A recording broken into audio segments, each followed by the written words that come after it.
환영합니다. 본 기사에서는 여러분과 함께 공유할 이야기는 처가 용돈 내 의외의 효능이라는 통쾌한 삶의 반격 이야기입니다.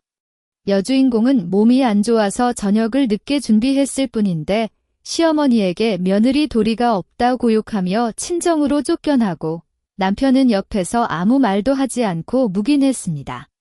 이웃들의 시선 속에서 마치 불량품처럼 반품당한 그녀는 친정에서 깨달았습니다.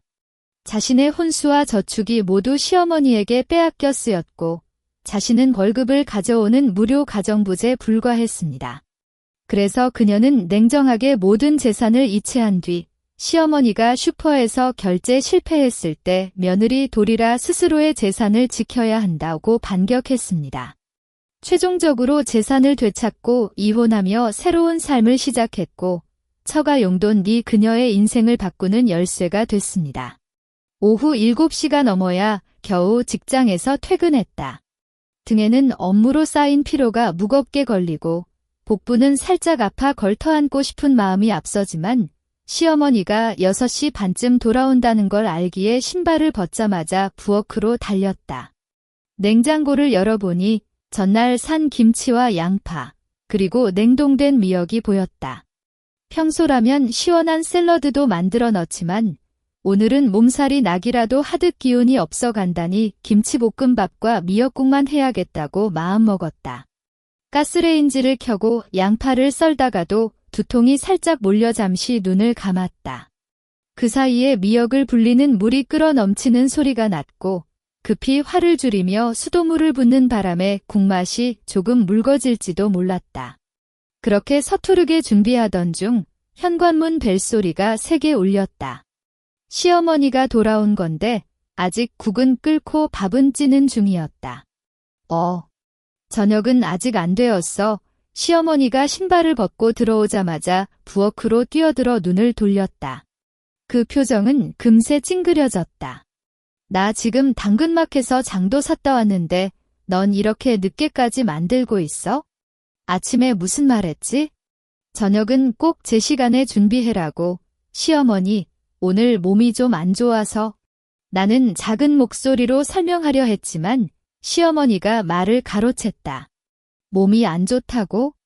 결혼한 지 벌써 3년 됐는데 아직도 그런 핑계야. 어느 집 며느리가 몸살 난다고 저녁을 못해. 예의도 모르고 부덕도 모르는 거야. 시어머니는 소리를 높여 주방대를 두드렸다. 그 소리가 귀에 쑤셔서 고개를 떨구고 싶었다. 나는 너에게 뭘 잘못해줬어? 혼수도 잘 주고 집도 마련해줬는데 넌 이 정도는 해야지. 이럼 안 되는데. 그런데 시어머니, 제가 평소에는 5시에 나가서 장도 사고 저녁도 준비하는데. 그래서 뭐? 오늘은 안 되는 거야? 며느리 감이 하나도 없구나. 이래서는 우리 집에 못 있겠어. 당장 친정에 돌아가서 부모님한테 며느리가 돼야 할 법 좀 배워오거라. 시어머니는 손가락을 내 코 앞으로 꼽았다. 지금 당장. 가방 싸고 가. 안 그러면 내가 직접 너의 짐을 버릴지도 몰라. 나는 눈물이 앞을 가리웠다. 오늘 정말 몸이 안 좋았는데 설명할 틈도 주지 않고 그냥 친정으로 쫓아내려 하다니. 하지만 시어머니의 눈빛이 너무 무서워 반항할 수 없었다. 급히 방으로 달려가 여벌 옷 몇 벌과 세면용품만 가방에 넣었고 시어머니는 문 앞에서 손목시계를 보며 투덜거렸다. 빨리. 버스 시간도 늦어지잖아. 이렇게 느리면 정말 답이 없어. 나는 가방을 메고 문을 열었을 때 시어머니가 뒤에서 한마디 더 던졌다. 잘 배우고 와. 그렇지 않으면 앞으로도 안 봐줄 거야. 문이 닫히는 소리가 들렸다. 저녁 노을이 붉게 물든 길 위를 나는 홀로 가방을 메고 버스 정류장으로 걸어갔다. 몸은 아직도 힘없었지만 마음의 아픔이 훨씬 더 크게 느껴졌다. 시어머니가 손가락을 내 코 앞으로 꼽으며 소리를 지를 때 나는 무의식적으로 거실 방향을 봤다. 남편 준호가 거실 소파에 앉아 스마트폰을 만지고 있었다. 그가 저녁 6시에 퇴근했는데 시어머니가 들어오는 순간부터 그는 마치 방 안의 장식품처럼 움직임을 멈췄다. 준호야, 너도 말 좀 해봐. 너 아내가 이렇게 저녁을 늦게 준비하고 몸이 안 좋다는 핑계 대는 거 보고 그냥 있냐? 시어머니가 소리를 높여 남편을 불렀다. 나는 작은 희망을 품었다. 아마도 남편은 오늘 정말 아내가 기운이 없어 보였어 라며 말을 걸어줄 거라 생각했다. 어쨌든 우리는 결혼한 지 3년, 함께 살아온 시간 동안 그가 나의 편을 들어준 적도 있었기 때문이다. 하지만 준호는 스마트폰 화면만 쳐다보며 엄마의 말에 입을 다무지지 않았다. 그는 단지 머리를 살짝 끄덕인 것뿐이었다. 그 끄덕임이 마치 전마 말이 맞아 라고 인정하는 것처럼 느껴져 나의 심장이 쿵 찔렸다. 준호, 나 정말 몸이 안 좋아서. 나는 목소리를 떨리게 해서 그에게 말했다. 눈물이 눈꺼풀 뒤로 고여 있었고 그가 한마디라도 위로의 말을 해주기를 바랐다. 하지만 남편은 결국 머리를 들지 않았다. 문서 그는 스마트폰 화면을 넘기는 속도를 살짝 빠르게 한 것처럼 보였는데 마치 나와 시어머니의 대화가 귀찮은 배경음악인 것 같았다. 뭘 또 준호에게 말해? 너 자신의 잘못을 모르고 남한테 책임을 물어? 당장 가방 싸고 가. 시어머니가 다시 내게 소리쳤다. 이번엔 그가 주방대 위에 놓인 장바구니를 살짝 밀어내었다. 안에 들어있던 당근과 양파가 바닥에 떨어지며 딸깍하는 소리가 났다. 나는 바닥에 떨어진 채소를 보며 무릎이 약해졌다. 그때도 남편은 소파에서 일어나지 않았다. 그는 단지 엄지손가락으로 스마트폰 화면을 쓱 넘기고 코를 살짝 문지른 뒤 다시 고개를 숙였다. 마치 이런 일은 매일 일어나는 거라 관심 없어는 표정이었다. 준호, 너 정말 나를 친정으로 보내주는 거야? 나는 마지막으로 질문했다. 목소리가 거의 들리지 않을 정도로 작았다. 하지만 남편은 여전히 아무 대답도 하지 않았다. 그의 침묵이 마치 그래, 너는 지금 당장 가는 게 좋아라는 답변처럼 다가왔다. 내 마음은 얼음처럼 차갑게 굳었다. 결혼할 때 내 편을 항상 들어줄게 라고 속삭여줬던 그 사람이 지금 내가 시어머니에게 욕을 먹고 쫓겨나는 걸 보고도 한마디 말도 하지 않는 거였다. 그의 침묵이 시어머니의 말보다 훨씬 더 아프게 다쳤다. 나는 방으로 달려가 가방을 싸는 동안 거실에서 시어머니와 남편의 대화 소리가 들렸다. 엄마, 그래도 오늘 너무 심했지 않아? 남편의 목소리였다. 나는 귀를 기울였다. 하지만 시어머니의 대답이 더 크게 들렸다. 심했다고. 이 정도로 안 때리면 며느리가 길을 잃잖아. 너도 결혼을 했는데 아직도 어린애처럼 몰라. 그 뒤로는 남편의 침묵이 이어졌다. 가방을 메고 문을 열었을 때 나는 다시 남편을 봤다. 그는 마침내 스마트폰을 내려놓고 눈을 살짝 올려 나를 쳐다봤지만 아무 말도 하지 않고 다시 스마트폰으로 시선을 돌렸다. 그 순간 나는 이 사람이 결코 나의 편이 될 수 없다는 걸 확실히 깨달았다.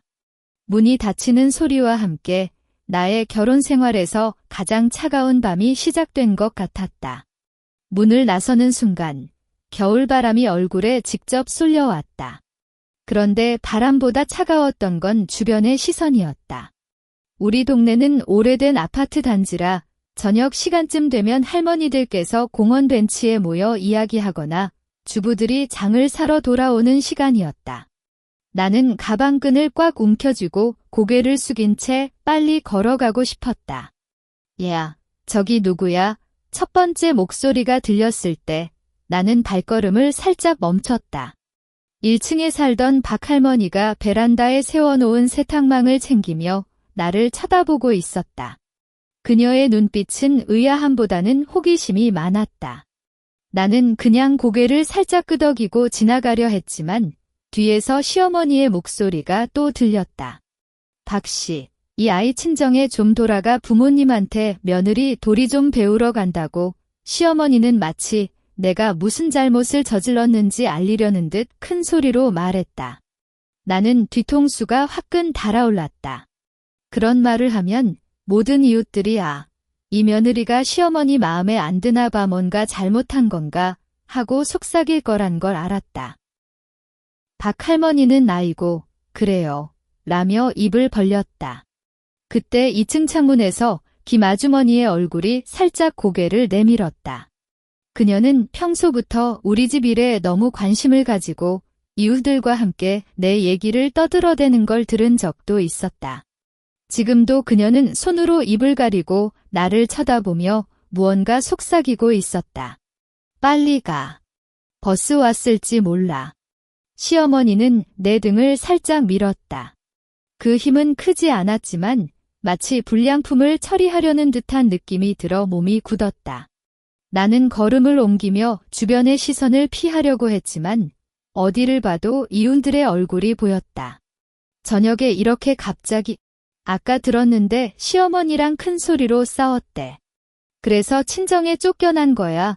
작은 속삭임들이 마치 벌처럼 귀에 쑤셨어. 나는 눈물이 눈꺼풀 뒤로 차오르지만 겉으로는 아무 표정도 짓지 못했다. 만약 눈물을 흘리면 그들에게 더 많은 이야기거리가 될 거라고 생각했다. 동네 출구까지 가는 길이 평소보다 10배는 길어 보였다. 매번 마주치는 이웃들, 평소에는 인사를 나눴던 사람들인데 오늘은 모두 나를 이상한 눈으로 쳐다봤다. 어떤 사람은 고개를 돌려 피했고 어떤 사람은 직접 다가와 뭐가 생겼어? 괜찮아? 라고 묻기도 했지만 나는 그냥 아니야. 친정에 갔다 올 거예요 라고 거짓말을 하고 달아났다. 버스 정류장에 왔을 때 마침 버스가 도착했다. 나는 급히 버스 문을 타고 안으로 들어갔고 창문을 통해 동네를 뒤로 보았다. 시어머니는 아직 출구에서 서서 나를 쳐다보고 있었고 박 할머니와 김 아주머니는 함께 서서 무언가 이야기하고 있었다. 그 모습을 보는 순간 나는 마치 마트에서 반품하는 상품처럼 느껴졌다. 완벽하지 않아서, 마음에 들지 않아서 쉽게 버려지는 상품. 버스가 움직이기 시작하면서 동네가 점점 작아졌다. 나는 마침내 고개를 창문에 기댔고 참고 있던 눈물이 마음대로 흘렀다. 옆자리에 앉은 할머니가 아가야, 무슨 일이야? 라고 부드럽게 묻지만 나는 대답할 수 없었다. 목이 메어서 아무 소리도 내지 못했고 그냥 눈물만 계속 흘렸다. 이웃들 앞에서 겪은 이 모욕감이 시어머니의 욕보다 훨씬 더 깊게 내 마음에 상처를 남겼다. 친정 현관을 열었을 때 엄마가 문 뒤에서 걱정스러운 표정으로 나를 기다리고 있었다. 왜 이때 와? 준호도 왔어. 엄마가 가방을 받으려 하자 나는 손을 살짝 피했다. 아직 눈물 자국이 얼굴에 남아있을까 봐 엄마에게 보이기 싫었다. 엄마, 저녁 좀 해줄래? 배고파. 나는 목소리를 낮추며 거실로 들어갔다. 엄마는 묻지 않고 그냥 부엌으로 갔고 잠시 후 김치찌개와 계란말이의 냄새가 퍼졌다. 나는 소파에 앉아 TV를 켰지만 화면에 나오는 내용 하나도 보이지 않았다. 시어머니의 소리, 남편의 침묵, 이웃들의 시선이 계속 머릿속을 맴돌았다. 먹어.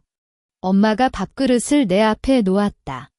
김치찌개는 약간 물러졌지만 엄마가 평소처럼 나에게 맞춰준 맛이었다. 나는 숟가락으로 조금씩 떠먹다가 갑자기 눈물이 밥그릇에 떨어졌다. 엄마는 속삭여다이고 하며 나의 등을 쓰다듬었다. 그때부터 아무리 참아도 눈물을 멈출 수 없었다. 저녁을 먹고 방으로 들어갔을 때 침대에 누웠다. 평소라면 피곤해서 금방 잠들지만 오늘은 눈을 감아도 잠이 오지 않았다.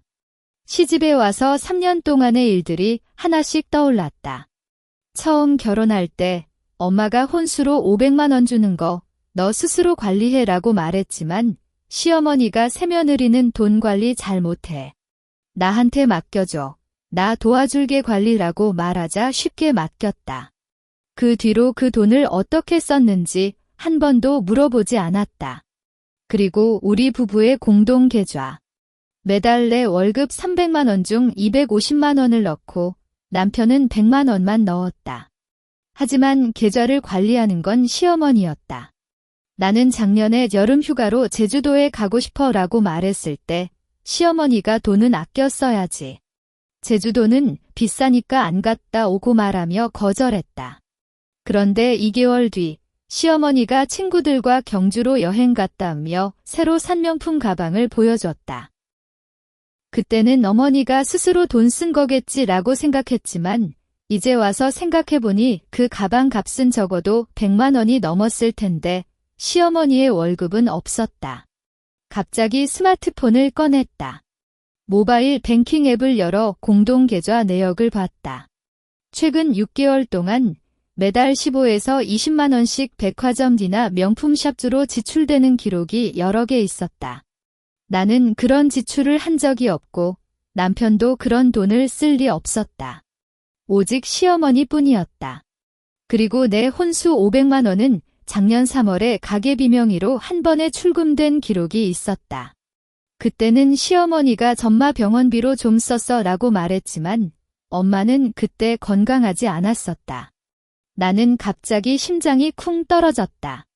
내가 맡긴 혼수, 내 월급으로 모은 돈, 모두 시어머니의 손에 들어갔고 그녀는 그 돈을 자신의 소비와 과시에 썼다. 나는 매일 아침 6시에 일어나 아침 식사 준비하고 저녁도 해주고 세탁도 하고 청소도 하는데 그 노동은 일문부지였고 심지어 내 자신의 돈까지 자유롭게 쓰여졌다. 무료 가정부. 그 단어가 머릿속에 떠올랐다. 맞아. 나는 월급을 가져오는 무료 가정부였다.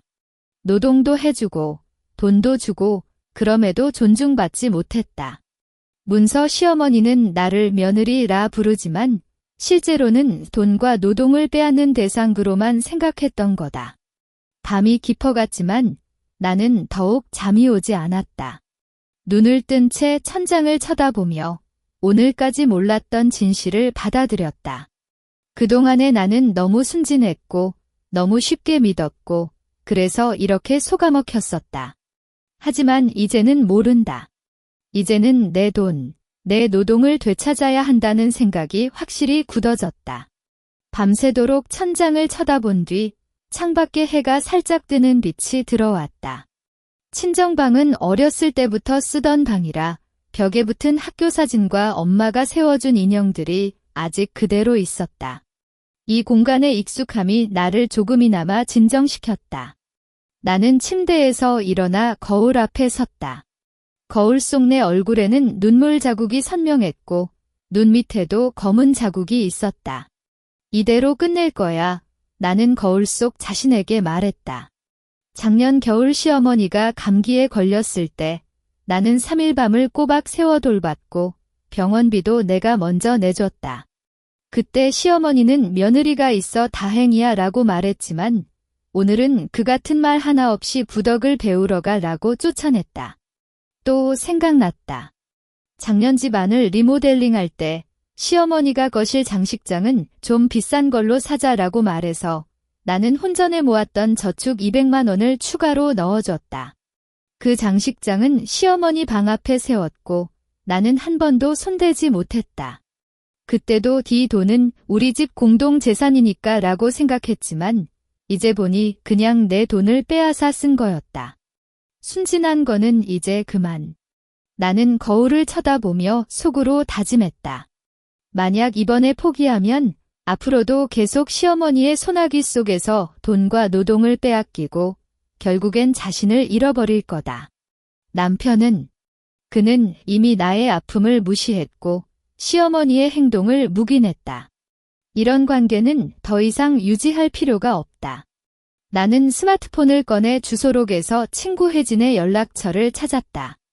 혜진은 변호사로 일하고 있어서 재산 분할 관련 법률을 잘 알고 있다. 나는 먼저 문자를 보냈다. 나 시댁 문제로 재산 관련해서 물어보고 싶은데 시간 있어. 잠시 후 혜진의 답장이 왔다. 언제든지 불러. 내일 오후에 사무실에 와. 그 답장을 보고 나는 마음이 살짝 놓였다. 적어도 혜진이 나의 편이 될 거라는 확신이 있었다. 그런데 지금 당장 해야 할 건 법률 상담보다 내 명의로 된 모든 재산을 안전한 곳으로 옮기는 거였다. 시어머니가 아직 내 계좌 정보를 알고 있기 때문에 속도가 중요했다. 나는 모바일 뱅킹 앱을 다시 열었다. 내 명의로 된 개인 저축계좌, 주식계좌, 그리고 혼수로 받았던 금액이 들어있는 계좌 모두 확인했다. 이들 중 공동계좌에 연결된 부분도 있었지만 주민등록번호는 나의 것이기 때문에 나 혼자서도 이체할 수 있었다. 차분히, 서서히. 나는 심호흡을 했다. 만약 지금 급하게 행동해서 시어머니에게 눈치채이면 모든 게 포탕될 수 있다. 그래서 나는 친정에서 평온히 쉬고 싶어 부덕을 배우려면 시간이 필요해 라고 시어머니와 남편에게 말할 계획이었다. 그동안의 모든 재산을 친정 계좌로 이체하고 혜진과 상담해서 재산 분할 절차를 준비할 것이다. 창밖에 해가 완전히 뜨면서 방 안이 밝아졌다. 나는 다시 거울을 쳐다봤다. 이번엔 눈물이 없었고 눈빛에도 결연함이 담겼다. 이번엔 내가 정할 거야? 나는 속으로 말하며 모바일 뱅킹 화면에 손가락을 올렸다. 반격의 첫걸음을 내디뎠다. 아침 식사를 마치고 방으로 들어가자마자 나는 시어머니에게 카톡을 보냈다. 어머니, 친정에서 마음을 좀 가다듬고 싶어서 다음 주까지 좀 있을게요. 부덕을 배우는데 시간이 걸릴 것 같아요. 보낸 뒤 겁이 났다. 시어머니가 왜 갑자기 라며 의심을 표현할지도 몰랐다. 하지만 10분 뒤 시어머니의 답장이 왔다. 그래, 잘 배우고 와. 너 안 오는 동안 집일이 많아지겠는데. 뒤에는 투덜거리는 이모티콘도 붙었지만 나는 그걸 보고 속으로 한숨을 쉬었다. 의심하지 않은 것 같았다. 다음으로 남편 준호에게도 문자를 보냈다. 준호, 나 마음이 좀 불안해서 친정에서 좀 쉬고 갈게. 너도 엄마한테 잘 말해줘. 그는 금방 답했다. 그래, 괜찮아. 필요하면 돈 좀 보낼까? 나는 잔이야. 내가 있잖아 라고 답했다. 그의 답변에서 아무런 걱정이나 의심이 느껴지지 않았다. 그냥 평소처럼 태연한 태도이었다. 이게 다행이었지만 동시에 또 한 번 실망도 느꼈다. 문자를 다 보내고 나는 방 문을 꼭 잠갔다. 스마트폰을 평평하게 놓고 모바일 뱅킹 앱을 하나씩 열었다. 첫 번째는 내 개인 저축 계좌였다. 결혼하기 전에 3년 동안 모은 300만 원이 들어있었다. 시어머니는 이 계좌가 있는지도 모를 거라고 생각했다. 나는 계좌 번호를 확인하고 친정엄마의 계좌로 모든 금액을 이체했다. 이체 요청 완료라는 문구가 나올 때 손가락이 살짝 떨렸다. 첫 번째 성공이었다. 다음은 주식 계좌였다. 아버지가 결혼 선물로 주신 주식이 들어있었고 지금은 약 200만 원어치로 올랐다. 이 계좌는 시어머니에게 절대 말한 적 없었다. 나는 주식을 모두 매도하고 매도 금액을 다시 친정엄마의 계좌로 이체했다. 매도할 때 시세가 살짝 내려가는 걸 보며 긴장했지만 결국 잘 끝났다. 가장 긴장되는 건 혼수와 공동 계좌였다. 혼수 500만 원은 시어머니가 관리하겠다고 받아간 계좌였지만 주민등록번호는 나의 것이기 때문에 이체 권한이 나에게 있었다. 나는 계좌 정보를 입력할 때 손이 떨렸다. 만약 시어머니가 이때 계좌를 확인하면 곤란해진다. 하지만 겁먹지 않고 이체 버튼을 눌렀다. 500만 원이 천천히 이동하는 모습을 보며 나는 눈을 꼭 감았다. 이체 성공시라는 알림음이 들렸을 때 심장이 쿵 뛰었다. 마지막은 공동 계좌였다. 이 계좌에는 내 월급과 남편의 월급이 합쳐져 약 400만 원이 들어있었다. 시어머니는 이 계좌 카드를 가지고 있었고 매일마트 장사도 이 카드로 결제했다. 나는 이 계좌에서 내가 넣은 금액만큼만 이체하려고 했다. 남편이 넣은 100만 원은 남겨두고 내가 넣은 300만 원을 이체했다. 이렇게 하면 추후 재산 분할할 때도 이유가 명확해진다. 이체를 모두 끝내고 나는 모든 이체 내역을 스크린샷으로 저장했다. 카메라 롤에 별도의 폴더를 만들어 넣고 비밀번호도 설정했다. 이건 나중에 법적 증거로 쓸 수 있기 때문이다. 휴. 나는 등을 의자에 기댔다. 모든 재산을 안전한 곳으로 옮겼다. 이제 시어머니가 계좌를 확인하더라도 내 명의로 된 돈은 하나도 남지 않았다. 그때 방문이 살짝 열렸다. 아기, 과자 좀 먹어. 엄마가 과자 접시를 들고 왔다. 나는 급히 스마트폰 화면을 껐다. 아, 네. 엄마는 나의 긴장한 모습을 눈치챘는지 뭐 하는 거야? 얼굴이 빨개졌어라고 묻지만 나는 아니야. 방 안이 따뜻해서라고 거짓말했다. 엄마는 의아한 표정을 짓지만 묻지 않고 떠났다. 나는 다시 스마트폰을 보았다. 다음은 내일 혜진 변호사와 만나 재산 분할과 이혼 절차에 대해 상담받는 거다. 이제 모든 준비가 끝났다. 시어머니와 시댁이 내 돈을 함부로 쓰려 할 때, 바로 그때가 나의 반격이 시작되는 시간이다. 이체를 끝낸 지 1주가 흘렀다. 나는 친정에서 혜진 변호사와 만나 이혼 및 재산 분할 절차에 대해 상담을 받았고, 혜진은 당신이 소유한 재산을 미리 안전한 곳으로 옮긴 건 매우 현명한 결정이었다며 긍정적인 피드백을 줬다. 그동안 시어머니나 남편은 카톡 한 통도 보내지 않았다. 마치 나가 단지 잠시 친정에 놀러간 것처럼 태연했는데 이는 오히려 나에게 시간을 벌어줬다. 그런데 주말 오후 엄마의 휴대폰이 울렸다. 엄마가 통화를 받다가 표정이 살짝 변했다. 아, 그렇군요. 네, 알겠습니다. 통화를 끊고 엄마는 나를 봤다. 야, 시어머니 친구인 박 씨가 전화했어. 시어머니가 롯데마트 트레이더스에서 물건을 사다가 결제가 안 된다고 하던데 내 마음이 살짝 떨렸다. 드디어 시어머니가 계좌 문제를 발견한 거였다. 왜 결제가 안 돼? 나는 의아한 표정을 짓는 척 물었다. 엄마는 박 씨가 말하길 카드를 여러 번 대도 안 되고 시어머니가 카운터 앞에서 제법 당황스러워 하던데라고 말했다. 나는 속으로 미소를 지었다. 기대했던 순간이 왔다. 나중에 박 씨가 직접 내게 이야기해줬을 때 그 장면을 더 자세히 알게 됐다. 그날 시어머니는 박 씨와 함께 고급 슈퍼마켓에 갔다. 카트에는 일본에서 수입한 과일 세트, 호주산 스테이크, 그리고 명품 치즈 여러 종류가 가득 차 있었다. 평소처럼 시어머니는 이거 사고 저거 사고 하며 마음대로 물건을 담았고 박 씨는 옆에서 어머니 너무 많이 사시는데 라고 말려도 아니야. 준호가 스테이크 좋아하잖아며 못마땅해 했다.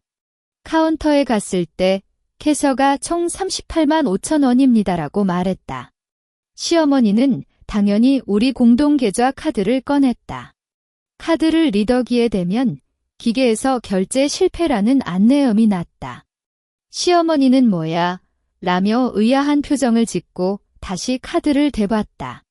하지만 또 결제 실패였다. 기계 고장인가요? 시어머니가 캐셔에게 말했다. 캐셔는 다른 카드로 시도해 보시겠어요? 라고 제안했지만 시어머니는 이 카드만 써라고 말했다. 그녀는 평소부터 이 카드로 모든 지출을 하며 우리 집 돈이야라고 자랑했기 때문이다. 캐셔는 다른 리더기로도 시도해봤지만 결과는 같았다. 고객님, 계좌 잔액을 확인해 보시겠어요? 캐셔가 겸손하게 말했다. 시어머니는 이제야 허둥지둥 스마트폰을 꺼냈다. 모바일 뱅킹 앱을 열어 공동계좌 잔액을 확인했을 때 그녀의 얼굴이 갑자기 창백해졌다. 화면에는 잔액 10만 2,350원이라고 나와 있었다. 이게... 시어머니는 혼란스러워하며 스마트폰을 여러 번 쳐다봤다. 박 씨가 어머니, 괜찮아요? 돈이 모자라면 제가 좀 대신 내줄게라고 말했지만 시어머니는 아니야. 왜 이러지? 라며 말문이 막혔다. 주변 손님들이 이 상황을 보며 속삭이기 시작했고 캐셔도 어색한 표정을 짓고 있었다. 시어머니는 결국 카트에 담은 물건을 하나하나 빼며 이거는 안 살게요. 적어도 안 살게요라고 말했다. 그 모습은 평소의 자만과는 정반대로 초라했다. 박 씨가 어머니, 그냥 제가 내겠어요라고 다시 제안했지만 시어머니는 싫어 라고 소리를 지르며 결국 아무것도 사지 않고 슈퍼를 나갔다. 그날 저녁 시어머니의 전화가 나의 휴대폰으로 왔다. 나는 미리 준비한 표정을 짓고 통화를 받았다. 이제 진짜 반격이 시작되는 거였다. 전화를 받자마자 시어머니의 분노한 소리가 귀를 꽂았다. 야, 너 지금 뭐 하고 있냐? 공동계좌의 돈은 어디 갔어? 그 소리가 너무 커서 나는 무의식적으로 휴대폰을 귀에서 살짝 떼었다. 방 밖에서 엄마가 설거지하는 소리가 들렸지만 나는 그걸 잊고 시어머니의 말에 집중했다. 어머니, 무슨 말이에요? 나는 목소리를 의도적으로 평온하게 만들었다. 마치 아무것도 몰랐는 것처럼. 이런 태도가 시어머니를 더욱 분하게 할 거라 알았지만 그것이 바로 나의 계획이었다. 뭔 말이냐고. 공동계좌에 돈이 거의 없잖아. 너 했지? 너가 돈을 빼갔지? 시어머니는 소리를 더 높였다. 배경음에서 남편 준호의 속삭이는 소리도 살짝 들렸는데 그는 아마도 겁마, 진정하세요이라고 말하려는 것 같았다. 하지만 시어머니는 그의 말을 들을 리 없었다. 어머니, 제가 돈을 빼갔다는 말은 어떻게 나오셨어요? 나는 웃음을 참으며 말했다. 제가 지금 친정에서 부덕을 배우고 있는데 어머니 집에 돈을 만지다니 그건 정말 안 되는 거 아닙니까? 제가 그런 무례한 짓을 할 수 있겠어요. 부덕. 그런 말로 뭘 속이려고. 시어머니는 목소리가 떨렸다. 그 계좌에는 우리 집 돈도 있고 너의 돈도 있잖아. 너 혼자서 왜 그렇게 한 거야? 어머니, 그건 제 사비였어요. 나는 단호하게 말했다. 결혼할 때 엄마가 준 혼수, 그리고 제가 매달 월급에서 모은 돈, 그건 모두 제 개인 소유이잖아요. 어머니가 며느리가 돈을 스스로 관리하면 안 되라고 해서 맡겨드렸지만 이제 제가 스스로 관리해야겠다고 생각했어요. 어차피 제가 친정에서 며느리 도리를 배우고 있는데 자신의 재산을 책임지지 못하면 어떻게 되겠어요. 그건 시어머니가 말을 막았다. 나는 그녀가 내 말에 할 말이 없었다는 걸 느꼈다. 이전까지는 며느리의 돈도 시댁의 돈지라고 생각했지만 이제 내가 며느리 도리라는 그녀의 논점을 이용해서 반격했기 때문에 반박할 말이 없었던 거다. 어머니, 혹시 제가 맡겨드린 돈으로 다른 데에 써버리셨어요? 나는 갑자기 질문했다. 작년에 경주 여행 갔다가 사신 명품 가방, 그리고 손님들이 왔을 때 사신 고급 와인, 그 돈은 어디서 나왔어요? 제 혼수나 공동계좌의 돈 아니었어요. 그 질문을 하자 전화 너머가 잠시 침묵했다. 심지어 남편의 속삭이는 소리도 사라졌다. 나는 그 침묵을 즐겼다. 드디어 시어머니가 자신의 행동을 의식하게 됐다. 야, 너 지금 무슨 뜻이냐? 나를 의심하냐? 시어머니는 결국 소리를 지르며 화제를 돌렸다. 당장 돌아와. 돈을 돌려놔. 그렇지 않으면 나도 몰라. 어머니, 제가 아직 부덕을 다 배우지 못했어요. 아직 돌아갈 수 없어요? 나는 여전히 평온하게 말했다. 그리고 제 사비는 제가 관리할 거예요. 어머니가 앞으로 제 돈을 함부로 쓰려 하시면 제가 법적으로 대응할 수도 있다는 걸 기억해 주세요. 어차피 며느리 도리에도 자신의 권리를 지키는 법이 있잖아요. 너 이년아. 시어머니는 욕을 하며 소리쳤다. 하지만 그 소리에는 이전에 힘이 없었다. 분노보다는 패배감이 느껴졌다. 어머니, 혹시 스트레스가 많으시면 쉬세요. 제가 나중에 연락드릴게요. 나는 그렇게 말하고 기다리지 않고 시어머니의 답변을 듣고 전화를 끊었다. 전화를 끄는 순간 나는 등을 의자에 기댔다. 심장이 빠르게 뛰고 있었지만 마음은 이상하게도 평온했다. 오랜 시간 동안 억눌렸던 분노와 억울함이 이제야 조금씩 풀리는 느낌이었다. 얘야, 누구랑 통화했어? 목소리 커서 다 들렸어. 엄마가 방문을 살짝 열고 물었다. 나는 엄마에게 미소를 짓고 말했다. 엄마, 걱정 마세요. 이제 제가 제 일을 스스로 처리할게요. 엄마는 의아한 표정을 짓지만 결국 아무 말도 하지 않고 떠났다. 나는 다시 스마트폰을 보았다. 시어머니가 다음에 어떤 행동을 할지 모르겠지만 나는 준비가 됐다. 이제는 시어머니가 나를 다루는 게 아니라 나가 시어머니와 시댁을 다루는 시간이었다. 전화를 끊은 지 약 1시간 뒤 엄마가 방문을 두드렸다. 얘야, 밖에 사람 왔어. 시어머니랑 준호야. 그 말을 듣자 나는 스마트폰을 놓고 창문으로 갔다. 친정 아파트 아래에 시댁의 차가 서 있었다. 시어머니는 차 앞에서 발을 구르며 성급한 표정을 짓고 있고 준호는 옆에서 고개를 떨구고 있었다. 그냥 내가 나갈게. 나는 엄마에게 말했다. 엄마는 걱정스러운 눈빛으로 괜찮아. 혼나지 않을까? 라고 묻지만 나는 괜찮아요 라고 웃으며 문을 열었다. 아파트 계단을 내려가는 동안 시어머니의 소리가 밖에서 들렸다. 이년아, 왜 안 나와? 당장 나와. 그 소리는 세지만 평소의 자신감이 사라지고 긴장감만 느껴졌다. 나는 느긋하게 문을 열었다. 어머니, 준호, 왜 이렇게 갑자기 왔어요? 나는 표정 없이 물었다. 시어머니는 나를 보자마자 손가락을 꼽았다. 야, 너 지금 당장 돈을 돌려놔. 우리 집 계좌가 텅 비었어. 어머니, 제가 이미 말했잖아요. 제 사비는 제가 관리하는 거예요. 나는 한 걸음 뒤로 물러났다. 시어머니가 나에게 손을 대려고 할까봐. 그리고 어머니가 말하는 우리 집 계좌는 제가 넣은 돈만 빼낸 거예요. 준호가 넣은 100만 원은 아직 남아있잖아요. 준호가 이제야 입을 열었다. 얘야, 너도 너무해. 엄마가 스트레스 많아 해서. 스트레스. 그럼 제가 겪었던 건 뭐예요? 나는 준호를 쳐다봤다. 저녁을 늦게 준비한 탓에 친정으로 쫓겨나고 이웃들 앞에서 반품처럼 취급받았을 때 너는 어디 있었어요? 시어머니가 제 돈을 함부로 쓰고 있을 때 너는 왜 모르고 있었어요? 준호는 나의 질문에 대답할 수 없어 고개를 숙였다. 시어머니가 다시 말을 끼어들었다. 그래도 돈을 좀 돌려줘. 이번 달 집세도 내야 하고 전기세도 나오는데 어떻게 할 거야? 그녀의 목소리가 떨렸다.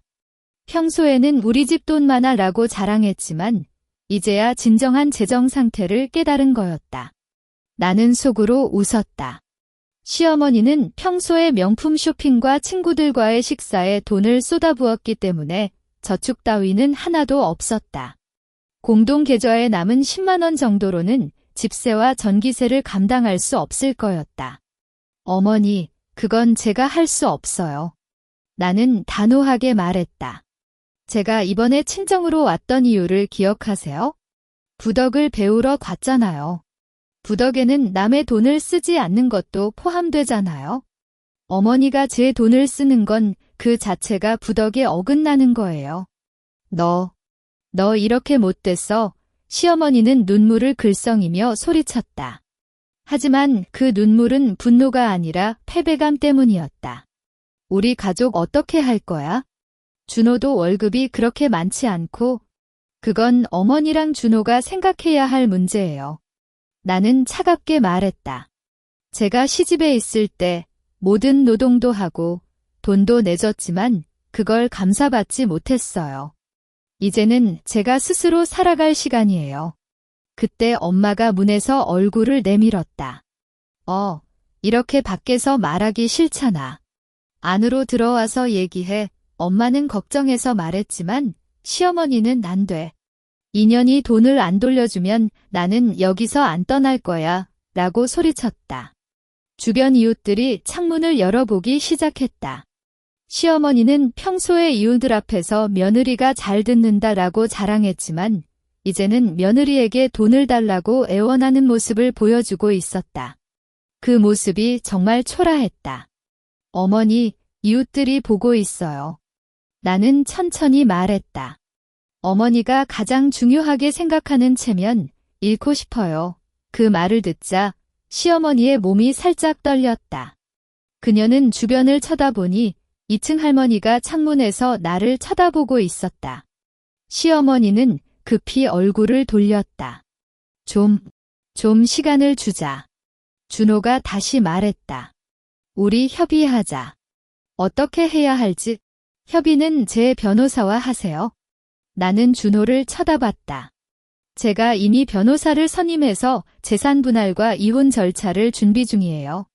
이제는 개인적으로 얘기할 거는 없어요. 그 말을 듣자 시어머니와 준호의 얼굴이 동시에 창백해졌다. 그들은 이제야 나의 결심이 진짜라는 걸 깨달았고 시댁이 정말로 위기에 빠졌다는 걸 느꼈었다. 시어머니와 준호가 결백해진 표정을 보며 나는 더 이상 말할 필요가 없다고 느꼈다. 변호사님 연락처는 준호에게 보낼게요. 협의는 그분과 하세요. 그렇게 말하고 나는 뒤로 물러나 친정 문을 닫았다. 문을 닫는 순간 밖에서 시어머니의 슬픈 소리가 들렸지만 나는 더 이상 마음이 아프지 않았다. 그들은 스스로 만든 결과를 받아들이는 거였다. 이튿날 오후 혜진 변호사의 사무실에 갔다. 나는 이전에 저장했던 이체 스크린샷 시어머니의 명품 구매 기록 그리고 매달 월급을 공동 계좌에 넣은 증거를 모두 프린트해서 가져갔다. 혜진은 그 증거를 하나씩 살펴보며 이 정도면 충분히 당신의 주장을 세울 수 있어라고 말했다. 혼수와 혼전저축은 명백히 개인 재산이고 공동계좌에서 당신이 넣은 금액도 확인됐으니 돌려받을 권리가 있습니다. 그럼 시어머니가 부부 공동재산이라고 반박하면? 나는 걱정해서 물었다. 혜진은 웃으며 공동재산은 부부가 함께 노력해 모은 돈을 말해 준호가 넣은 금액은 별로 없고 시어머니가 당신의 돈을 개인 소비에 쓴 건 증거가 있으니 법원에서도 당신 편일 거야 라고 말했다. 그 말을 듣고 나는 마음이 확실히 놓였다. 혜진은 같은 날 저녁 시어머니와 준호에게 법률 통지서를 보냈다. 통지서에는 당사자, 나의 개인 재산 1,300만 원, 혼수 500만 원 플러스 혼전 저축 300만 원 플러스 주식 매도금 200만 원 플러스 공동계좌에서 출금한 300만 원을 반환하거나 이에 상응하는 금액을 지불하라는 내용이 적혀 있었다. 또한 이혼 절차를 진행하겠다는 의도도 명시했다. 이틀 뒤 준호가 전화를 했다. 그의 목소리는 지난번보다 훨씬 낮고 죄책감이 있었다. 야 좀 만나서 얘기해보자. 돈은 갈수록 모을게. 이혼은 생각하지 말자. 나는 이혼은 확정됐어. 돈은 변호사님을 통해 받을게라고 단호하게 말했다. 준호는 계속해서 달래려 했지만 나는 전화를 끊었다. 이제는 그와의 관계를 끝내는 게 가장 좋은 선택이었다. 한 주 뒤 시어머니는 결국 혜진의 사무실에 왔다. 그녀는 예전에 자만한 모습은 하나도 없고 눈 밑엔 검은 자국이 진이 있었다. 돈은 좀만 시간을 주면 모을게. 이혼은 안 되는데라고 눈물을 글썽이며 말했다. 하지만 나는 혜진을 통해 기한 내에 돈을 지불하지 않으면 법원에 소송할 거라고 답변했다. 시어머니는 결국 1개월 안에 돈을 모을게라고 약속했다. 그 1개월 동안 동네에서 시댁의 소식이 들렸다. 시어머니는 명품 가방과 주얼리를 팔았고 준호는 야근을 하며 돈을 모았다. 이웃들 사이에서는 이제야 제정신 차렸어. 예전엔 며느리 돈만 쓰다가 이제는 알겠지라는 말이 돌았다. 나는 그 소식을 듣고 아무 느낌도 없었다. 그들은 스스로의 잘못에 대한 벌을 받는 거였다. 1개월이 지난 날 시어머니는 1,300만 원을 혜진을 통해 나에게 돌려줬다. 혜진은 이제 모든 절차가 끝났어. 이혼 심판도 곧 나올 거고 당신은 새로운 삶을 시작할 수 있게 됐어라고 축하해줬다. 나는 그 돈을 친정엄마의 계좌에 맡겨두고 다음 달부터 새로운 직장을 찾기 시작했다. 어느 저녁 친정 거실에서 엄마와 함께 TV를 보고 있었다. 엄마가 이제 편해졌어?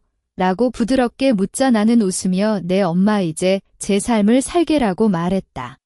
창밖에는 달이 밝게 떠 있었고 나는 앞으로의 삶에 대한 기대감이 느껴졌다.